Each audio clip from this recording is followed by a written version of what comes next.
જય શ્રી કૃષ્ણ. નમસ્કાર, પ્રણામ, સ્વાગત છે મિત્રો તમારું આપણી સૌની યુટ્યુબ ચેનલમાં. મિત્રો, આપણી આજની કહાની છે 8મું વચન. તો મિત્રો, આ કહાની એક પારિવારિક કહાની છે અને નાના મોટા દરેક લોકોએ ખૂબ જ સમજવા લાયક અને વિચારવા લાયક પ્રેરણાદાયક કહાની બનવાની છે. તો મારી તમને વિનંતી છે કે થોડો સમય કાઢીને વિડીયોમાં અંત સુધી જોડાયેલા રહેજો, કારણ કે આ કહાની તમારા હૃદયને સ્પર્શી જશે. તો મિત્રો, કહાની શરૂ કરીએ તે પહેલા વિડીયોને લાઈક કરીને વધુમાં વધુ શેર કરજો. તેમજ તમે આવી કેટલી અવનવી કહાની સાંભળવા માંગતા હોય તો આ ચેનલને સબસ્ક્રાઇબ જરૂરથી કરી લેજો, જેથી અમારા આવનારા નવા વિડીયોની માહિતી તમારા સુધી સૌથી પહેલા પહોંચે. તથા કોમેન્ટ બોક્સમાં સાચી શ્રદ્ધાથી હર હર મહાદેવ લખી દેજો, જેથી ભગવાન ભોલેનાથની કૃપા હંમેશા આપણા સૌ પર બની રહે. મિત્રો, જ્યારે દીકરાના હાથે લાગી પોતાની માના ઓશિકા નીચે રાખેલી એવી વસ્તુ જેને ઉપાડતા જ તેની ચીંચ નીકળી ગઈ, તો મિત્રો એવી કઈ વસ્તુ હતી પોતાની માના ઓશિકા નીચે, જેને જાણીને એ પહેલા આ કહાનીના માધ્યમથી મિત્રો શિયાળાના દિવસો ચાલી રહ્યા હતા અને આજે ઘણા સમય પછી હળવો તડકો નીકળ્યો હતો. તેથી વેલજીભાઈ અને તેમના પત્ની રળિયાતબેન નાસ્તો કર્યા પછી રોજિંદા ઘર વપરાશની વસ્તુઓ ખરીદવા માટે ઘરની નજીકના માર્કેટમાં ગયા હતા. જ્યારે તેઓ ખરીદી કરીને પાછા ફર્યા ત્યાં સુધીમાં બપોરનો 1 વાગી ગયા હતા. ત્યારે ચાલતી વખતે રળિયાતબેન ના પગ અચાનક થંભી ગયા અને તેઓ ખૂબ જ ધ્યાનથી આગળ જોવા લાગ્યા.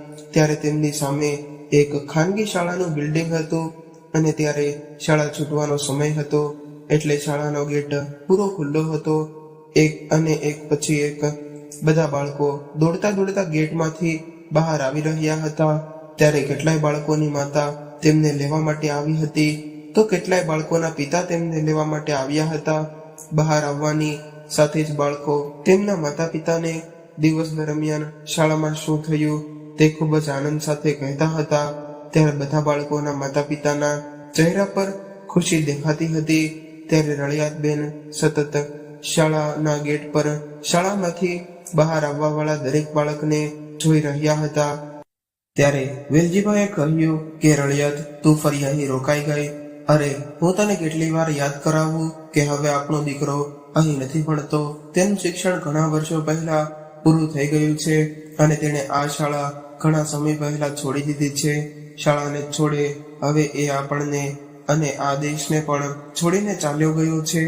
આટલું કહેતા કહેતા વેલજીભાઈનો અવાજ ઢીલો પડી ગયો અને તેઓ પોતાની આંખોમાં આવેલા આંસુને છુપાવવાનો પ્રયત્ન કરવા લાગ્યા.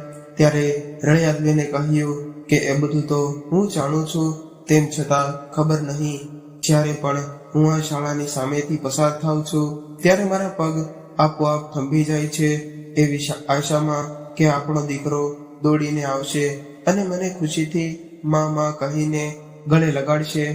આ સાંભળીને વેલજીભાઈ થોડી ક્ષણો માટે મૌન થઈ ગયા અને ત્યારે રળિયાતબેને કહ્યું કે હું આપણા દીકરા ભાવેશને ખૂબ જ યાદ કરું છું, એ તને પણ જાણતા જ હશો ને. ત્યારે રળિયાતબેનની આ વાત પર વેલજીભાઈએ તેમને સમજાવીને કહ્યું કે રળિયાત, હવે તું ક્યારે સમજે છે? જ્યારે આપણા દીકરાના ઘરે દીકરા આવી જાય છે ત્યારે આપણે એ સ્વીકારવું જોઈએ કે હવે તેઓ મોટા થઈ ગયા છે, તેમની ફરજો અને અધિકારો પર પણ બદલાઈ જાય છે અને અહીં આપણે એકલા નથી. તું અને હું 2 જણ છીએ. જ્યારે 2 વ્યક્તિઓ એક સાથે ઊભા થાય છે ત્યારે તે 2 નહીં પણ 11 થાય છે. તો રળિયાતબેને કહ્યું કે તમારી આ ફિલ્મી સૂફી સાંભળવી તો સારી છે, પરંતુ તેનાથી એક માના મનને સંતોષ મળી શકતો નથી. એટલું કહેતા પોતાના મનની અંદરની ઉદાસીથી રળિયાતબેન નું ગળું રૂંધાઈ ગયું હતું. ત્યારે વેલજીભાઈએ કહ્યું કે રળિયાત, આપણા સિવાય આ દેશમાં બીજા પણ એવા ઘણા માતા પિતા છે જેમના બાળકો તેમને અહીંયા એકલા છોડીને બીજા દેશમાં સ્થાયી થયા છે. આજકાલ આ એક સામાન્ય બાબત બની ગઈ છે અને અમેરિકાથી ભારત ફ્લાઇટમાં મુસાફરી કરવામાં કેટલો સમય લાગે છે, તો ખૂબ ચિંતા કરવાની કોઈ જરૂર નથી. ચાલ હવે આપણે ઘરે જઈએ. આટલું કહીને વેલજીભાઈ પોતાની પત્ની રળિયાતબેનનો હાથ પકડીને ચાલવા લાગ્યા. ત્યારે તેઓ રળિયાતબેનને સમજાવતા રહ્યા, પરંતુ તેમને અહીંયા એકલા છોડીને વિદેશ ગયેલા તેમના દીકરાના જવાનું દુઃખ તેમને અંદરથી ખાઈ રહ્યું હતું. ત્યારે ચાલતી વખતે ભૂતકાળની યાદો તેમના મન પર અથડાવા લાગી. ત્યારે તેઓ પોતાના ભૂતકાળની યાદોમાં ખોવાઈ ગયા. જુઓ મમ્મી, પપ્પા, મને વિદેશમાં નોકરી મળી ગઈ છે. જેનું મેં વર્ષોથી સપનું જોયું હતું તે આજે પૂરું થવા જઈ રહ્યું છે. હવે હું કાયમ માટે વિદેશમાં સેટલ થઈ જઈશ. હવે તમે જોજો પિતાજી, તમારો દીકરો કેવી રીતે પ્રગતિની ઊંચાઈએ પહોંચે છે. વેલજીભાઈના દીકરા ભાવેશે તેને ખૂબ જ આનંદથી આ વાત કહી, પરંતુ ત્યારે પોતાના દીકરાના વિદેશ જવાની વાત સાંભળીને વેલજીભાઈ સ્તબ્ધ રહી ગયા. અને બીજી તરફ આ સાંભળીને રળિયાતબેન જાણે પથ્થર બની ગયા હોય એવું લાગ્યું. ત્યારે તેમના મોઢામાંથી એક પણ શબ્દ નીકળી શક્યો નહીં. તેથી વેલજીભાઈએ પોતાના દીકરાને અહીં રોકાઈ જવાના આગ્રહ કરવાના હેતુથી કહ્યું કે દીકરા, તું આ શું બોલે છે? તું તો અમારો એકનો એક દીકરો છે. તને અને તું અમને છોડીને વિદેશ ચાલ્યો જઈશ તો આ ઉંમરે અમે અહીં એકલા કેવી રીતે રહીશું? ત્યારે તેમના દીકરાએ કહ્યું કે અરે પિતાજી, તમે પ્રેક્ટિકલ બનો. આ લાગણીશીલ પિતા બનવાનો સમય નથી. આખરે એ મારા ભવિષ્યનો સવાલ છે. મારા બધા મિત્રો વિદેશમાં સ્થાયી થયા છે અને તેમની જીવનશૈલી કેટલી અદ્ભુત છે. અને તમે એવું ઈચ્છો છો કે હું આખી જિંદગી અહીં અટવાઈ જાઉં? કેમ દીકરા, આપણા દેશમાં શું અભાવ છે? મને સારું પેન્શન મળી રહ્યું છે અને તું પણ મોટા શહેરમાં સારી નોકરી કરી રહ્યો છે. આપણી પાસે પોતાનું ઘર છે. છેવટે દીકરા, તારે કઈ વાતો અભાવ છે કે તું તારો દેશ અને તારા માતા પિતાને છોડીને પરદેશમાં સ્થાયી થવા માંગે છે? દીકરા, તું અમને સમજવાની કોશિશ કર. આ ઉંમરે અમે તારાથી દૂર રહેવા નથી માંગતા. આ ઉંમરે અમારે અમારા દીકરા, વહુ અને પુત્રના સાથની ખૂબ જ જરૂર છે. શું પિતાજી, મારી પોતાની પણ કોઈ જિંદગી છે કે નહીં? મારી પણ કેટલી ઈચ્છાઓ છે, કેટલા સપના છે જેને હું પૂરા કરવા માંગુ છું. જ્યારે ભાવેશે આમ કહ્યું ત્યારે વેલજીભાઈએ કહ્યું કે દીકરા, મને પણ મારી નોકરી દરમિયાન વિદેશ જવાની તક મળી હતી, પણ અમે તારી બોર્ડની પરીક્ષાઓને કારણે વિદેશ ગયા નથી. અમે તારા વિશે પહેલા વિચાર્યું ત્યારે આ બધું ભાવેશથી સહન ન થયું, એટલે તેણે ગુસ્સામાં કહ્યું, તો પિતાજી, તમે મૂર્ખ હતા, પણ હવે તમે મારી પાસેથી શું ઈચ્છો છો કે હું એ જ મૂર્ખતાનું પુનરાવર્તન કરું છું અને લાગણીઓને કારણે લીધેલા ખોટા નિર્ણયને લીધે જીવન પર પસ્તાવો કરતો રહું? માફ કરજો પિતાજી, પણ હું આ બધું નથી કરી શકતો. હું મારા તમામ નિર્ણયો પ્રેક્ટિકલ બનીને લઉં છું. ત્યારે વેલજીભાઈ તેમના દીકરાનો આવો તો તોડછાઈ ભર્યો જવાબ સાંભળીને સ્તબ્ધ રહી ગયા. ત્યાર પછી તેમણે તેમની પત્ની રળિયાતબેન સામે ગંભીર નજરે જોયું, પણ ત્યારે તેમની આંખોમાં માત્ર આંસુ હતા. કદાચ તે હજુ પણ આકાશમાં હતા, પરંતુ તેમના દીકરા ભાવેશને તેમની બિલકુલ પરવા નહોતી.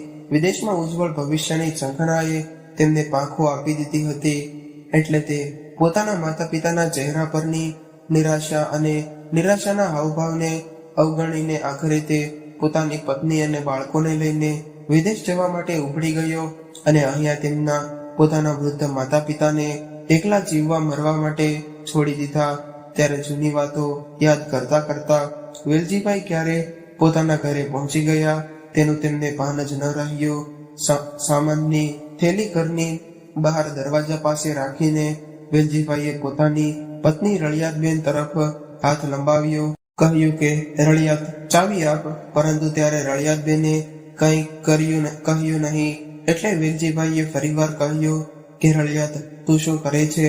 આટલું કહીને જ્યારે વેલજીભાઈએ પાછળ ફરીને જોયું તો તેઓ આશ્ચર્યચકિત થઈ ગયા, કારણ કે ત્યારે રળિયાતબેનની આંખો આશ્ચર્યજનક રીતે ખુલ્લી હતી અને તેઓ પોતાનું માથું પકડીને ઊભા હતા. અને ત્યારે અચાનક તેઓ કપાયેલા ઝાડની જેમ જમીન પર પડી ગયા. ત્યારે વેલજીભાઈ રળિયાત, અરે ઓ રળિયાત, તને શું થયું? એમ કહેતા કહેતા કોઈને મદદ માટે બૂમો પાડવા લાગ્યા. ત્યારે આસપાસના લોકો દોડી આવ્યા અને ઉતાવળે રળિયાતબેનને કોઈ વાહનમાં બેસાડીને હોસ્પિટલ લઈ જવામાં આવ્યા. અંદર જ્યારે ડોક્ટરો ઇમરજન્સી વોર્ડમાં રળિયાતબેનની સારવાર કરી રહ્યા હતા ત્યારે બહાર બેઠેલા વેલજીભાઈ ખૂબ જ ચિંતિત હતા અને વિચારી રહ્યા હતા કે અચાનક તેમની પત્નીને શું થયું કે તેને ચક્કર આવી ગયા અને તે નીચે પડી ગઈ, કદાચ તેને નબળાઈ આવી ગઈ હશે.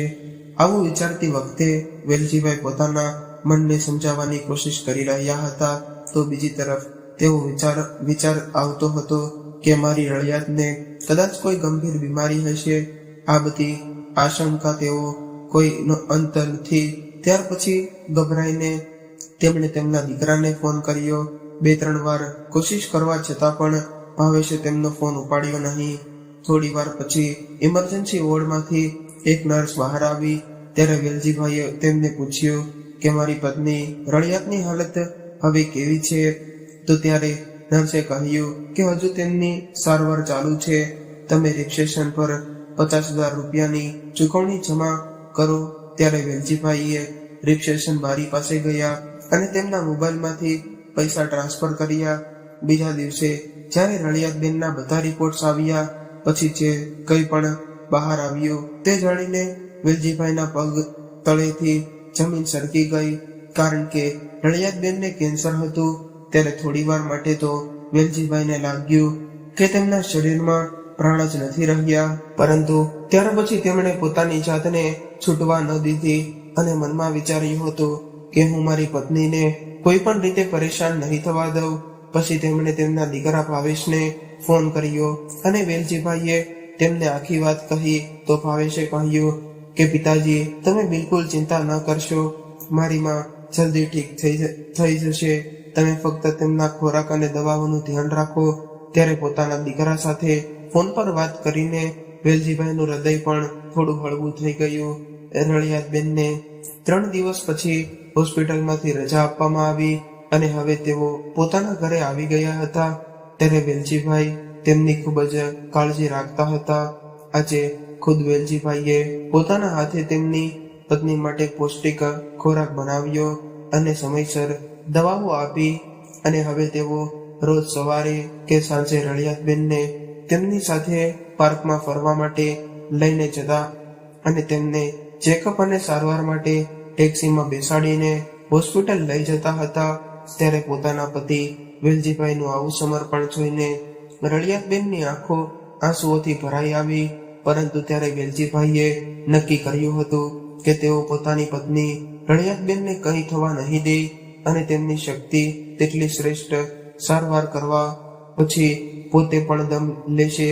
હવે દિવસો આમ જ વીતવા લાગ્યા. પરંતુ રળિયાતબેનની હાલત દિવસે ને દિવસે બગડતી જતી હતી અને ઘણીવાર પોતાની આવી હાલત જોઈને રળિયાતબેન કમજોર થઈ જતા હતા.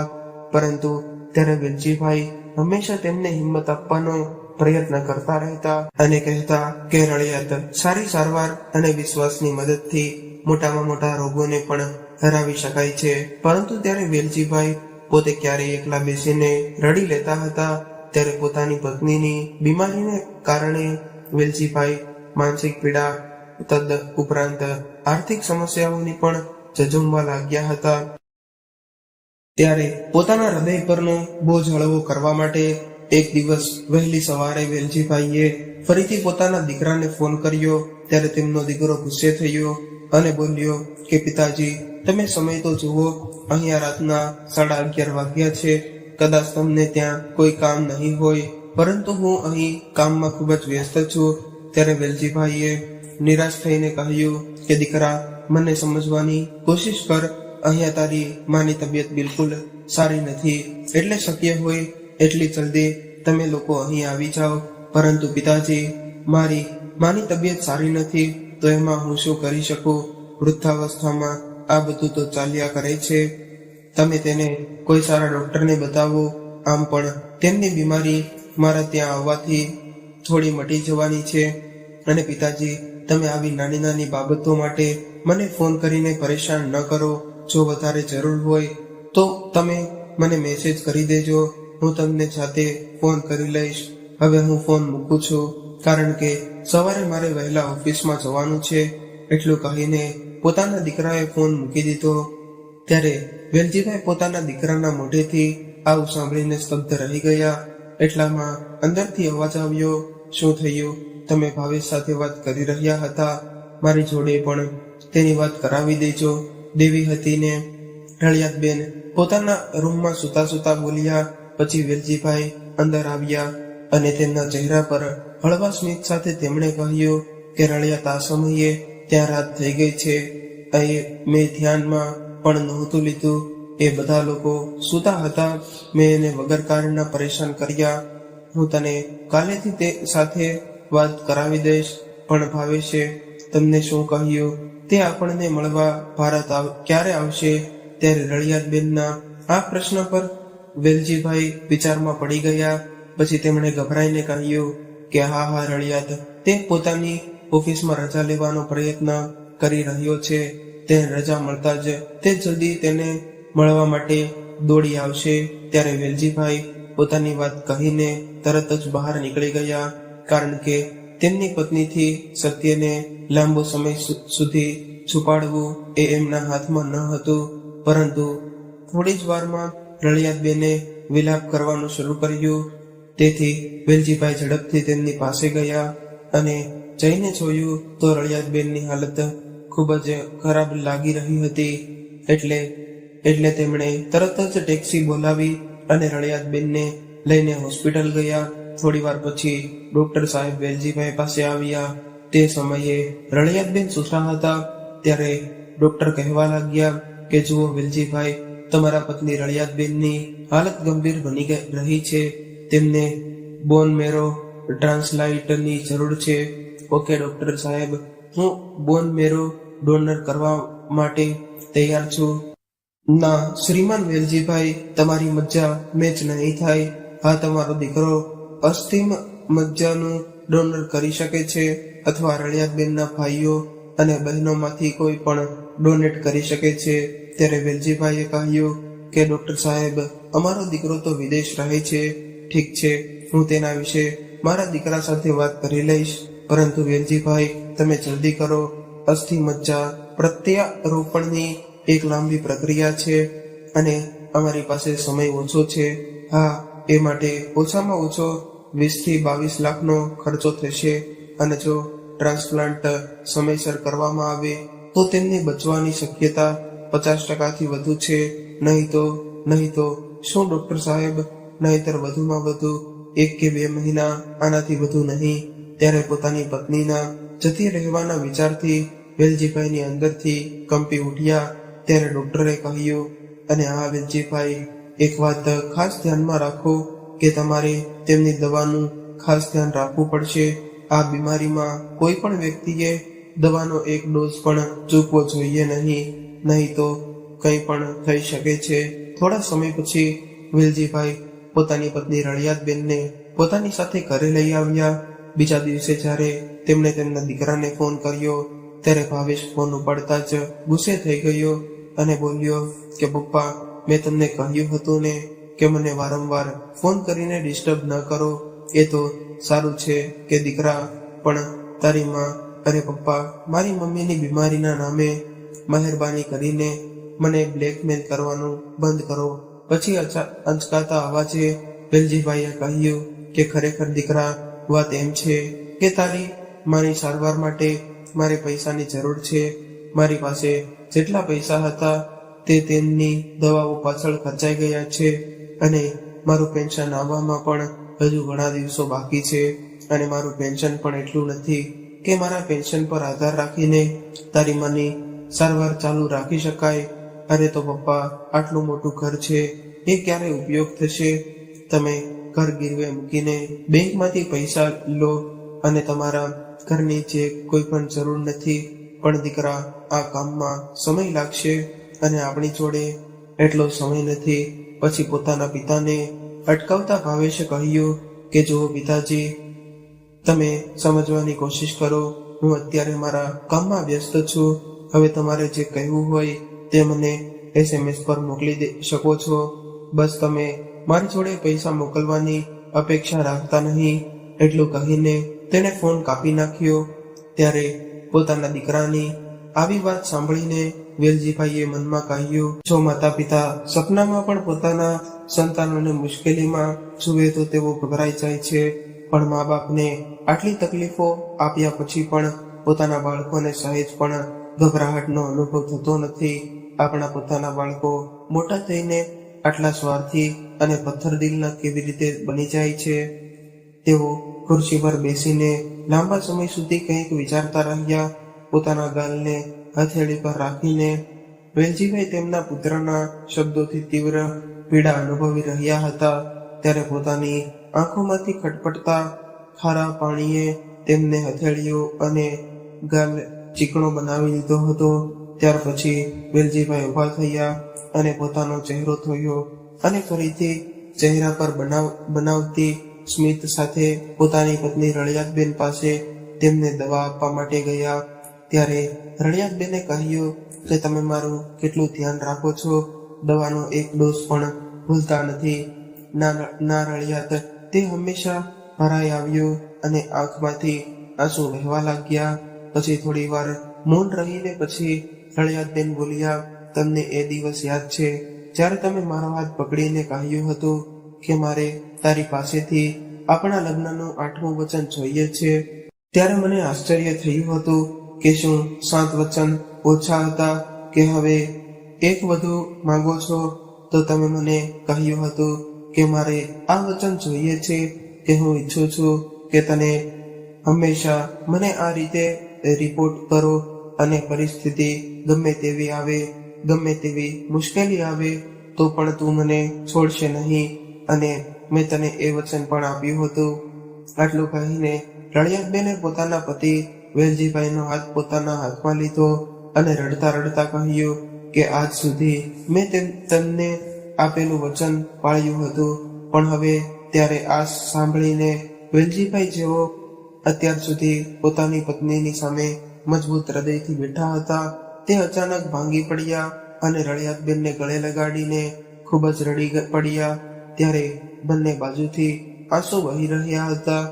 એકબીજાને છોડવાના વિચાર માત્રથી જ બંને ધ્રુજી ઉઠ્યા.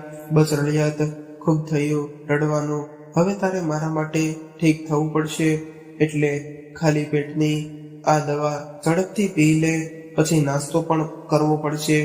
આટલું કહીને વેલજીભાઈએ પોતાની પત્ની રળિયાતબેનને દવા આપી અને તેઓ ઊભા થઈને બહાર જવા લાગ્યા. ત્યારે રળિયાતબેને પાછળથી તેમનો હાથ પકડીને કહ્યું કે તમને ખૂબ તકલીફ પડી રહી છે ને મારા કારણે મારે શું કરવું? મને પણ તમને છોડીને જવાનું મન નથી થતું. તું મને છોડીને ક્યાંય નહીં જતી રળિયાત, તું એકદમ ઠીક થઈ જશે. ત્યારે રળિયાતબેને કહ્યું કે તમે ભાવેશ સાથે વાત કરી? મેં થોડા સમય પહેલા તેને ફોન કર્યો હતો, પણ તેણે ફોન ઉપાડ્યો ન હતો. હમણાંથી તે પોતાની ઓફિસમાં વ્યસ્ત રહે છે. આ શું છે? એટલો વ્યસ્ત થઈ ગયો છે કે તેની પાસે તેમની બીમાર માતાની હાલત પૂછવાનો પણ સમય નથી. તમે એને ફરી ફોન કરો, મારે તેની સાથે એકવાર વાત કરવી છે. ના રળિયાત, એ હજુ વ્યસ્ત હશે. હું આવતીકાલે તારી જોડે વાત કરાવી દઈશ. હું તને પણ રોજે રોજ કાલે કહીને વાત ટળાવી દઉં છું.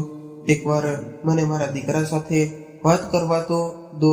ખરેખર મને એની સાથે વાત કરવાની ખૂબ જ મન થાય છે. જો શક્ય હોય તો તેની સાથે વિડીયો કોલ પર વાત કરાવી દો, જેથી આપણને બાળકોના ચહેરા પર જોવા મળશે.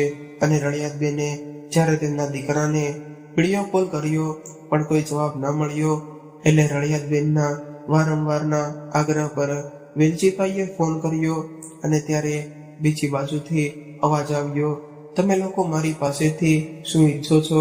શું મારે મારું બધું કામ છોડીને આખો દિવસ ફોન પર તમારી જોડે વાત કરવાની? મેં તમને કેટલી વાર કહ્યું છે કે મારે તમારું ઘર નથી જોતું. તમે તેના પર બેંકમાંથી લોન લઈ શકો છો અને તમારા મનમાં જે આવે તે કરી શકો છો. આ સાંભળીને વેલજીભાઈએ ફોન કાપી નાખ્યો અને કહ્યું કે રળિયાત, ભાવેશે કહ્યું છે કે તેને ઘણું કામ છે, તેથી જ્યારે તે ફ્રી હોય ત્યારે આપણને ફોન કરશે. મેં તને કહ્યું હતું કે અત્યારે વ્યસ્ત હશે, પણ તું મારી વાત ક્યાં માને છે? હવે ખાવાનું ખાઈ લે, દવા લેવાનો સમય થઈ ગયો છે. ત્યારે રળિયાતબેન પોતાના પતિ વેલજીભાઈને લાગણી સમજી ગયા હતા. તેમણે તેમના ખભા પર હાથ મૂકીને તેમણે કહ્યું કે કંઈ વાંધો નહીં, તમે ઉદાસ ન થાવ.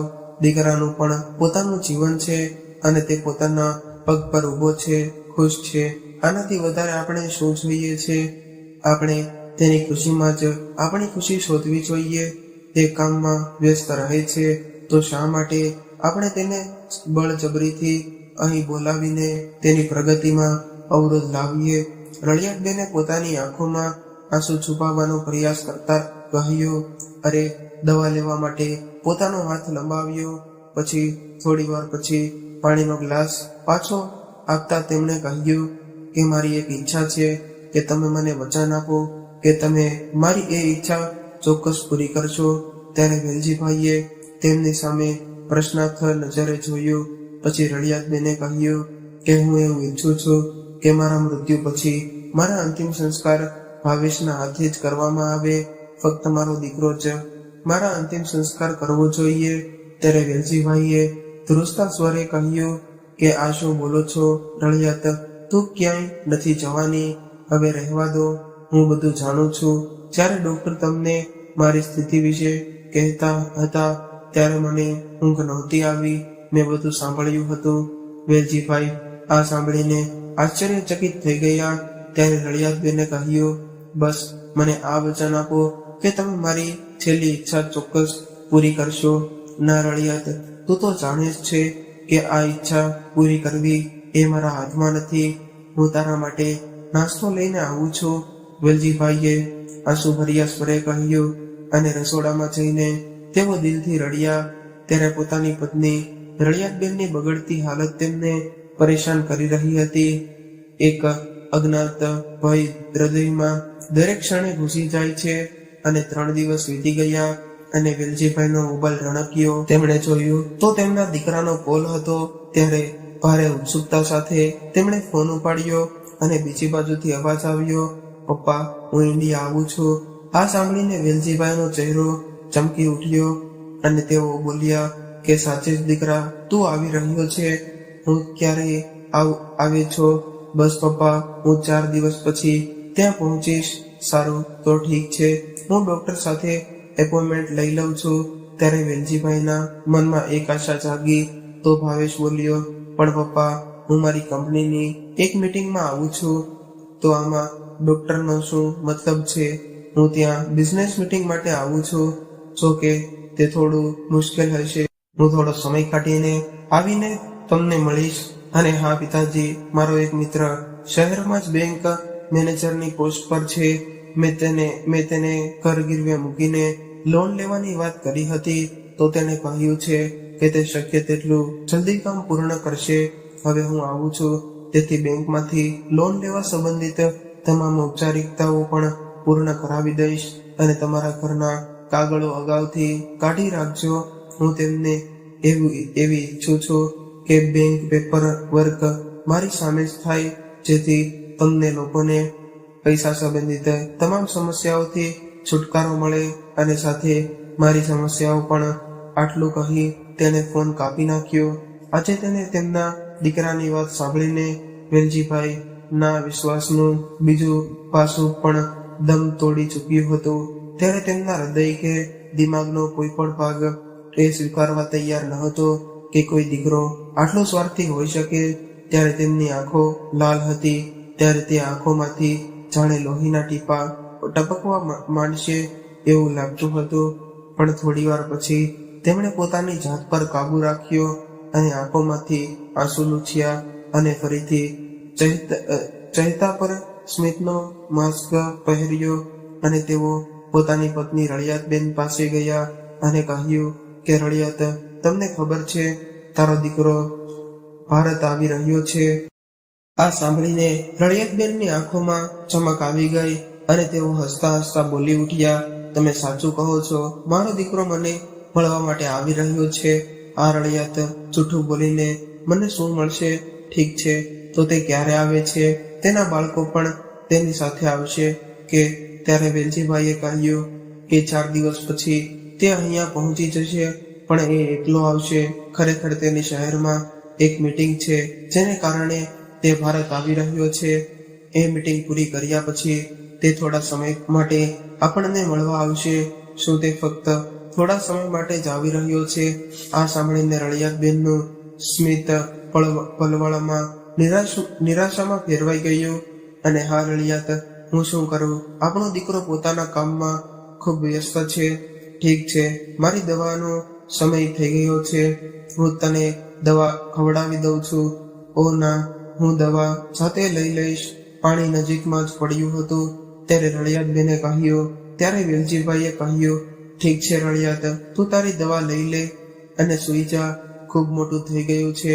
લાંબા સમય સુધી જાગવું એ તારા સ્વાસ્થ્ય માટે સારું નથી. પરંતુ આજે રળિયાતબેનની આંખોમાંથી ઊંઘ ઘણી દૂર જતી રહી હતી. પોતાના મનમાં વિચારોના ઉગ્ર વાવાઝોડાઓ ચાલી રહ્યા હતા. 3-4 દિવસ પછી ભાવેશ જ્યારે તેના મિત્ર સાથે ઘરે પહોંચ્યો અને જોયું કે પોતાના પિતા વેલજીભાઈ બહાર આંગણામાં બેઠા હતા. અને ભાવેશને આવેલો જોતા જ વેલજીભાઈનો ચહેરો ખુશીથી ભરાઈ ગયો અને તેઓ બોલી ઉઠ્યા કે તું આવી ગયો દીકરા. તારી માં ઘણા સમયથી તારી રાહ જોઈ રહી છે. વેલજીભાઈએ ઉત્સાહિત સ્વરે કહ્યું. પરંતુ ભાવેશે તેમને ઔપચારિકતા બહાર કોઈ જવાબ આપ્યો જ ન હતો. તે પોતાના પિતાને પગે લાગ્યો અને કહ્યું કે પપ્પા, આ મારો મિત્ર રોનક છે, જે બેંક મેનેજર છે. અને ઘરના કાગળો કાઢ્યા. હવે ઝડપથી અંદર જઈને તેમને કાગળો બતાવો, કારણ કે ખૂબ જ મુશ્કેલીઓથી મેં સમય કાઢ્યો છે. દીકરા, તું તારી માને નહીં મળે? હા હા પપ્પા, હું તેમને પણ મળી લઈશ. જ્યારે વેલજીભાઈ ઘરની અંદર આવ્યા ત્યારે ભાવેશ પણ ઝડપથી ચાલતો તેની પાછળ ગયો. ત્યારે વેલજીભાઈએ કહ્યું, જો રળિયાત, તારો દીકરો તને મળવા માટે આવ્યો છે. અરે રળિયાત, તું સૂઈ ગઈ છો? જો તો કઈ કોણ આવ્યું છે? આ ક્ષણની તું કેટલા સમયથી રાહ જોતી હતી. આજે તારો દીકરો તારી સામે ઊભો છે. આટલું કહીને વેલજીભાઈએ પોતાની પત્ની રળિયાતબેનને હલાવીને તેમને જગાડવાનો પ્રયત્ન કર્યો. પરંતુ ત્યારે રળિયાતબેને પોતાનો આંખો ના ખોલી. માં ઉઠો, તમે કેમ ઉઠતા નથી? ભાવેશ જોરથી બોલ્યો. પરંતુ રળિયાતબેન તેમનો અવાજ સાંભળીને પણ ઊંઘમાંથી જાગ્યા ન હતા. ત્યારે ટૂંક સમયમાં જ વેલજીભાઈને સંભળાયું કે તેમની પત્ની રળિયાતબેનની આંખો, જે તેમના દીકરાને જોવા માટે દરેક ક્ષણે તડપી રહી હતી, તે કાયમ માટે બંધ થઈ ગઈ હતી. ત્યારે ભાવેશ ઘૂંટણીએ બેસીને માં કહીને જોર જોરથી રડવા લાગ્યો. અહીં વેલજીભાઈના દુઃખની પણ કોઈ સીમા ન હતી. પોતાની પત્નીની ખોટના શોકમાં તેઓ પણ ખૂબ જ રડ્યા. ત્યારે તેમને બધી જૂની વાતો યાદ આવી રહી હતી. થોડી વાર પછી સોસાયટીના લોકો આવવા લાગ્યા હતા. ત્યારે રળિયાતબેનનો મૃતદેહ જમીન પર સુવડાવ્યો હતો. ત્યારે અચાનક વેલજીભાઈના મનમાં એક વિચાર આવ્યો. એટલે તેઓ ઝડપથી ઊભા થયા અને રૂમમાં ગયા અને રળિયાતબેનની પથારીમાં કંઈક શોધવા લાગ્યા. પરંતુ તેમને કશું મળ્યું નહીં. જ્યારે તેમણે ઓશીકું ઉપાડ્યું તો તેમના પગ નીચેથી જમીન સરકી ગઈ, કારણ કે છેલ્લા 4 દિવસથી રળિયાતબેનની દવા ત્યાં પડી હતી. પછી તેમને યાદ આવ્યું કે ડોક્ટરે તેમને શું કહ્યું હતું. ડોક્ટરે કહ્યું હતું કે રળિયાતબેનની દવાઓ એક ડોઝ પણ ચૂકવો ન જોઈએ, નહીં તો તેમને કંઈ પણ થઈ શકે છે. ત્યારે તેમણે મનમાં કહ્યું કે ભાવેશના આવવાના સમાચાર સાંભળીને જ્યારે પણ હું તેને દવા આપતો ત્યારે તે કહેતી કે મેં તો દવા પી લીધી છે, પરંતુ બધી દવાઓ જેમ છે તેમ જ છે. આનો અર્થ એ થયો કે રળિયાતે 4 દિવસથી કોઈ દવા નથી પીધી. ત્યારે વેલજીભાઈનું મન આ બધા વિચારોમાં ઘૂમવા લાગ્યું અને તેમને હૃદય જોર જોરથી ધડકવા લાગ્યું. રળિયાતબેને તેમની દવા પાસે એક કાગળ પણ રાખ્યો હતો. ત્યારે ભારે અસ્વસ્થતા સાથે વેલજીભાઈએ એ કાગળ ઉપાડ્યો, તે જેના પર રળિયાતબેને લખ્યું હતું કે મને ખબર છે, જ્યારે તમે આ પત્ર વાંચશો ત્યાં સુધીમાં તો હું આ દુનિયા છોડીને ચાલી ગઈ છું. બસ બની શકે તો મને માફ કરજો. તને આપેલું વચન તોડીને હું કાયમ માટે તમારાથી દૂર જાઉં છું. પરંતુ ત્યારે મારી પણ એક મજબૂરી હતી.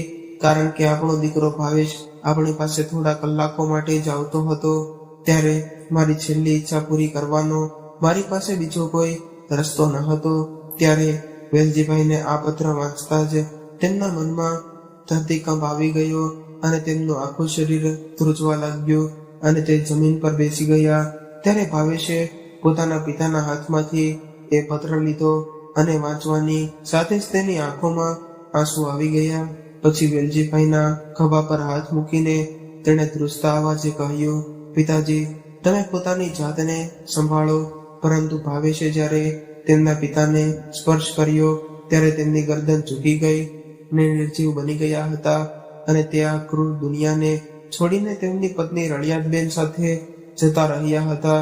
તે 8મું વચન પૂરું કરવા. તો દર્શક મિત્રો, આ કહાની તમને કેવી લાગી કોમેન્ટ કરીને જરૂરથી જણાવજો. કહાની પસંદ આવી હોય તો વિડીયોને લાઈક કરીને વધુમાં વધુ શેર કરજો. તેમજ તમે આવી કેટલી અવનવી કહાની સાંભળવા માંગતા હોય તો આ ચેનલને સબસ્ક્રાઇબ જરૂરથી કરી લેજો, જેથી અમારા આવનારા નવા વિડીયોની માહિતી તમારા સુધી સૌથી પહેલા પહોંચે. તો ચાલો મિત્રો, હવે ફરી મળીશું એક નવી કહાની સાથે. ત્યાં સુધી તમામ મિત્રોને જય શ્રી કૃષ્ણ, રાધે રાધે, હર હર મહાદેવ. કહાનીને પૂરેપૂરી સાંભળવા માટે તમારો ખૂબ ખૂબ આભાર.